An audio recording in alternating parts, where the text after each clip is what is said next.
ಸ್ನೇಹಿತರೆ ನಮಸ್ಕಾರ. ನಾನು ನಿಮ್ಮ ಹರಮದನ್. ಎಲ್ಲರೂ ಹೇಗಿದ್ದೀರಾ? ಮತ್ತೆ ಫ್ರೆಂಡ್ಸ್ ಎಲ್ಲರೂ ಚೆನ್ನಾಗಿದ್ದೀರಾ ಅನ್ಕೊಳ್ತೇನೆ. ಮತ್ತೆ ತುಂಬಾ ದಿನ ಆಯ್ತು, ಯಾಕಂದ್ರೆ ಸ್ವಲ್ಪ ಹೆಲ್ತ್ ಇಶ್ಯೂ ಮತ್ತೆ ಬಿಸಿ ಶೆಡ್ಯೂಲ್ ಇಂದ ವಿಡಿಯೋಸ್ ಮಾಡ್ಲಿಕ್ಕೆ ಆಗ್ತಾ ಇರಲಿಲ್ಲ.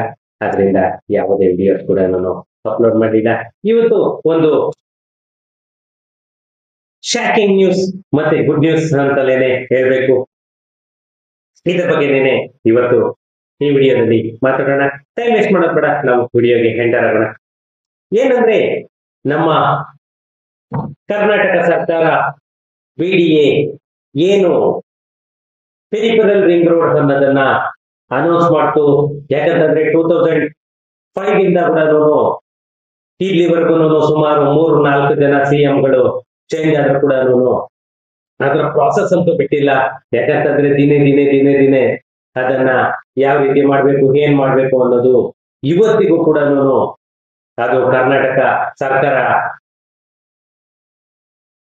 ಎಲ್ಲ ವ್ಯವಸ್ಥೆಯನ್ನ ಮಾಡ್ಕೋಬೇಕು ಅಂತ ಹೇಳ್ಬಿಟ್ಟು ಭೂಮಿಯನ್ನ ಭೂಸ್ವಾಧೀನ ಮಾಡ್ಕೊಳ್ಳೋದಕ್ಕೆ ಎಲ್ಲ ರೀತಿಯ ವ್ಯವಸ್ಥೆಯನ್ನು ಕೂಡ ಮಾಡ್ಕೊಂಡಿದೆ. ಮತ್ತೆ ಆ ಪೆರಿಫೆರಲ್ ರಿಂಗ್ ರೋಡ್ ಏನು ಬರ್ತಾ ಇದೆ, ಆ ಪೆರಿಫೆರಲ್ ರಿಂಗ್ ರೋಡ್ ಪಕ್ಕದಲ್ಲೇನೆ ಸುಮಾರು 6 ಬಡಾವಣೆಗಳನ್ನ, 6 ಬಿಡಿಎ ಲೇಔಟ್ಗಳನ್ನ ಮಾಡೋದಕ್ಕೆ ಕರ್ನಾಟಕ ಸರ್ಕಾರ ಡಿಸಿಷನ್ ಅನ್ನ ತಗೊಂಡಿದೆ.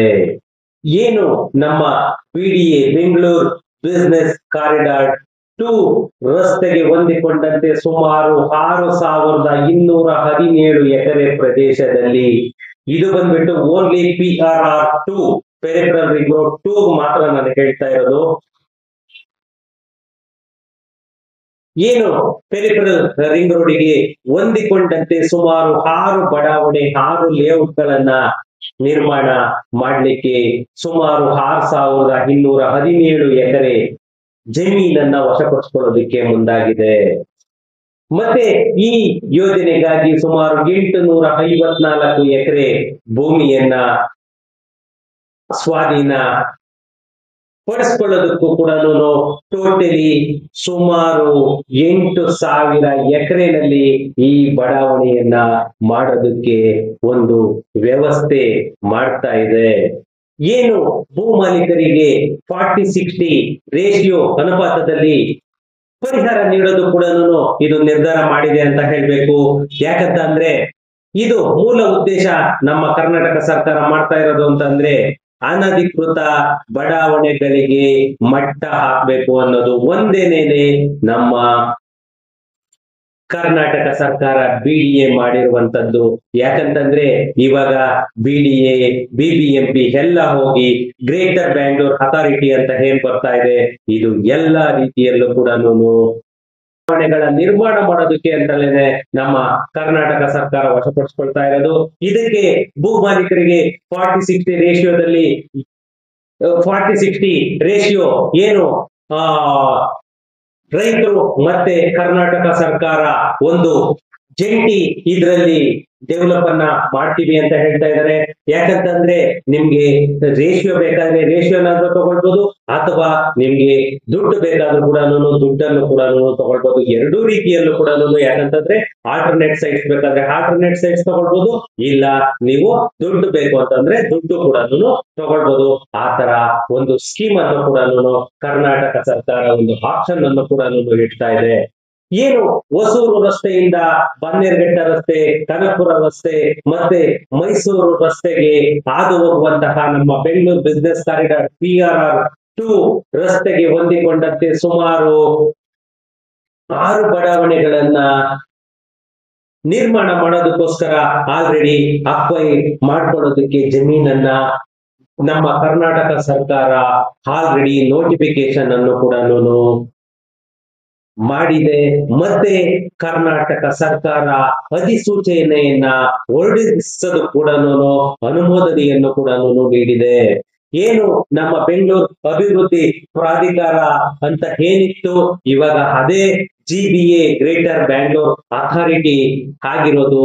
ಇದು ನಮ್ಮ ಜನರಿಗೆ ವಸತಿ ಸೌಲಭ್ಯವನ್ನ ಕಲ್ಪಿಸೋದಕ್ಕೋಸ್ಕರನೇನೆ ಪೆರಿಫೆರಲ್ ರಿಂಗ್ ರೋಡ್ 2 ರಸ್ತೆಗೆ ಹೊಂದಿಕೊಂಡಂತೆ ಸುಮಾರು 6 ಬಡಾವಣೆಗಳನ್ನ ಅಂತಂದ್ರೆ 6217 ಎಕರೆ ಜಮೀನು ವಶಪಡಿಸಿಕೊಂಡು ಈ 6200 ಎಕರೆನಲ್ಲೂ ಕೂಡ ಒಂದು BDA ಕಾಯ್ದೆ ಏನು 1976 ಕಾಲಂ ನಂಬರ್ 16, 17, 18 ರ ಅಡಿಯಲ್ಲಿ ಪ್ರಾಥಮಿಕ ಅಧಿಸೂಚನೆ ಏನು 4-1 ಅಂತ ಹೇಳ್ತೀವಿ, ಆ 4-1 ಅನ್ನ ಓಡಿಸೋದಕ್ಕೆ ನಮ್ಮ ಕರ್ನಾಟಕ ಸರ್ಕಾರಕ್ಕೆ ಕೋರಿ ಒಂದು ಪ್ರಸ್ತಾವನೆಯನ್ನು ಕೂಡ ಸಲ್ಲಿಸಲಾಗಿತ್ತು. ಇದಕ್ಕೆ ನಮ್ಮ ನಗರಾಭಿವೃದ್ಧಿ ಇಲಾಖೆ ಸಮ್ಮತಿಯನ್ನು ಕೂಡ ಆಲ್ರೆಡಿ ಸೂಚಿಸಿದೆ.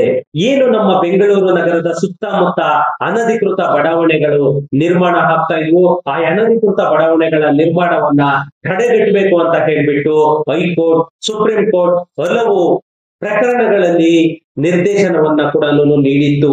ಈ ಹಿನ್ನೆಲೆ ನಮ್ಮ ಪ್ರಾಧಿಕಾರದ ವತಿಯಿಂದ ಯೋಜನಾಬದ್ಧವಾಗಿ ಬಡಾವಣೆಗಳನ್ನ ನಿರ್ಮಿಸಿ ಸಾರ್ವಜನಿಕರಿಗೆ ನ್ಯಾಯೋಚಿತ ದರದಲ್ಲಿ ನಿವೇಶನಗಳನ್ನ ಹಂಚಿಕೆ ಮಾಡಲು ನಮ್ಮ ಕರ್ನಾಟಕ ಸರ್ಕಾರ ಉದ್ದೇಶಿಸಲಾಗಿದೆ.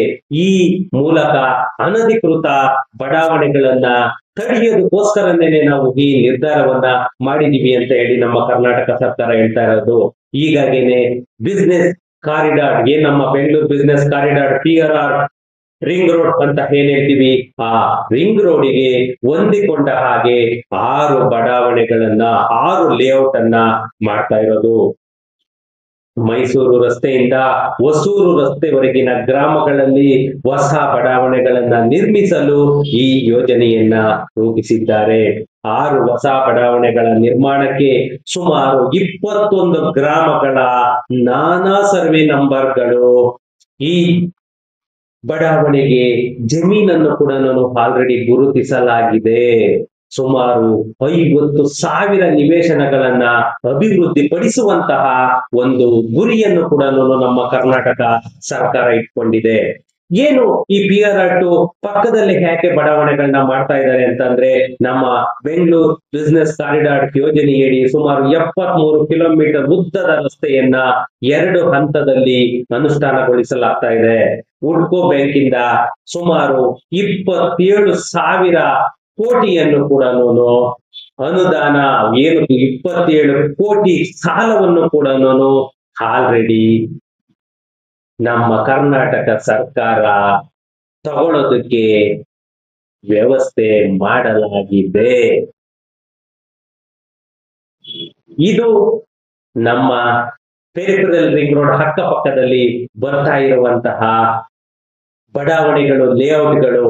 ಇದಕ್ಕೆ ಎಷ್ಟು ಸಾವಿರ ಮನೆಗಳು ಹೋಗುತ್ತೆ, ಎಷ್ಟು ಎಕರೆ ಜಮೀನುಗಳನ್ನ ಕಳ್ಕೊಳ್ತಾರೆ ಜನ, ಅದನ್ನ ನಾವು ಕಾದು ನೋಡ್ಬೇಕು. ಯಾಕಂತಂದ್ರೆ ಈ ನಮ್ಮ ಕರ್ನಾಟಕ ಸರ್ಕಾರ ಮಾಡ್ತಾ ಇರೋದು ಜನಗಳಿಗೆ ಏನು ಯಾವ ರೀತಿಯಲ್ಲಿ ಮಾಡ್ತಾ ಇದ್ದಾರೆ ಅಂತ ಹೇಳ್ಬಿಟ್ಟು ಒಂದು ಕೂಡ ಅರ್ಥ ಆಗ್ತಾ ಇಲ್ಲ. ಏನು ಈ PRR 1 ಕಾರಿಡಾರ್ ತುಮಕೂರು ಮತ್ತೆ ಮೈಸೂರು ರಸ್ತೆ ಮಾತ್ರ ಸಂಪರ್ಕ ಮಾಡುತ್ತೆ. ಆದ್ರೆ PRR 2 ಮೈಸೂರು ರಸ್ತೆಯಿಂದ ಹೊಸೂರು ರಸ್ತೆವರೆಗೂ ಕೂಡ ಒಂದು ಕನೆಕ್ಟಿವಿಟಿಯನ್ನ ಕಲ್ಪಿಸುತ್ತೆ. ಮತ್ತೆ ಕನಕಪುರ ರಸ್ತೆ, ಬನ್ನೇರುಘಟ್ಟ ರಸ್ತೆ ಎರಡನ್ನು ಕೂಡ ಹಾದು ಹೋಗುತ್ತೆ. ಸುಮಾರು 100 ಮೀಟರ್ ಅಗಲದ 30 ಕಿಲೋಮೀಟರ್ ಉದ್ದದ ರಸ್ತೆಯನ್ನು ಕೂಡ ನಿರ್ಮಾಣ ಆಗ್ತಾ ಇರೋದು.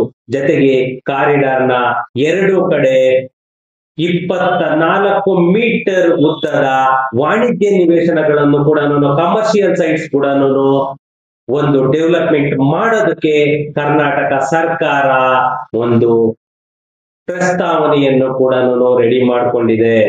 ಏನು ಅಕ್ಕಪಕ್ಕದಲ್ಲಿ ಕಮರ್ಷಿಯಲ್ ಮತ್ತೆ ಅದಕ್ಕೆ ಅಟ್ಯಾಚೇನೆ ರೆಸಿಡೆನ್ಸಿಯಲ್ ಲೇಔಟ್ ಕೂಡ ಮಾಡ್ತಾ ಇರೋದ್ರಿಂದ ನಮ್ಮ ಬೆಂಗಳೂರು ಒಂದು ರೇಂಜ್ಗೆ ಡೆವಲಪ್ಮೆಂಟ್ ಆಗುತ್ತೆ ಅಂತಲೇನೆ ಹೇಳ್ಬೇಕು. ಏನಂದ್ರೆ ಇದರಲ್ಲಿ ನಮ್ಮ ಕರ್ನಾಟಕ ಸರ್ಕಾರ 40-60 ರೇಷಿಯೋ ಇದು ಮಾಡಿದೆ. ಅದನ್ನ 50-50 ರೇಷಿಯೋ ಆಗಿ ಮಾಡಿದ್ರೆ ತುಂಬಾ ವರ್ಕೌಟ್ ಆಗ್ತಾ ಇತ್ತು. ಯಾಕಂತಂದ್ರೆ ಇವಾಗ ಕೂಡ ಸುಮಾರು 9,853 ಚದುರ ಅಡಿ ನಿವೇಶನಗಳು ಮಾಲೀಕರಿಗೆ ಬರುತ್ತೆ. 40-60 ರೇಷಿಯೋದಲ್ಲಿ ಹೋದ್ರು ಕೂಡ ಸುಮಾರು ನಿಯರ್ಲಿ 10,000 ಸ್ಕ್ವೇರ್ ಫೀಟ್ ಸೇಲೆಬಲ್ ಏರಿಯಾ ನಿಮ್ಗೆ ಬರುತ್ತೆ. ಬೇಕಂತಂದ್ರೆ ನೀವು ಜಮೀನು ಸೈಟ್ಗಳನ್ನ ತಗೊಳ್ಬಹುದು, ಅಥವಾ ನಿಮಗೆ ಸೈಟ್ ಬೇಡ ಅಂತಂದ್ರೆ ನೀವು ಅಮೌಂಟ್ ಅನ್ನು ಕೂಡ ತಗೊಳ್ಬಹುದು. ಇದು ನಮ್ಮ ಕರ್ನಾಟಕ ಸರ್ಕಾರ ಇಷ್ಟು ದಿನ ಜಸ್ಟ್ ಒಂದು ಪ್ರಪೋಸಲ್ ಇತ್ತು, ಇವಾಗ ಆ ಲೇಔಟ್ ಅನ್ನ ಮಾಡ್ತೀವಿ ಅಂತ ಹೇಳ್ಬಿಟ್ಟು ಎಲ್ಲರಿಗೂ ಕೂಡ ನೋಟಿಫಿಕೇಶನ್ ಕೊಡೋದಕ್ಕೆ ಆಲ್ರೆಡಿ ಎಲ್ಲಾ ರೀತಿಯ ಒಂದು ಸಿದ್ಧತೆಯನ್ನು ಕೂಡ ಮಾಡ್ಕೊಳ್ತಾ ಇದೆ.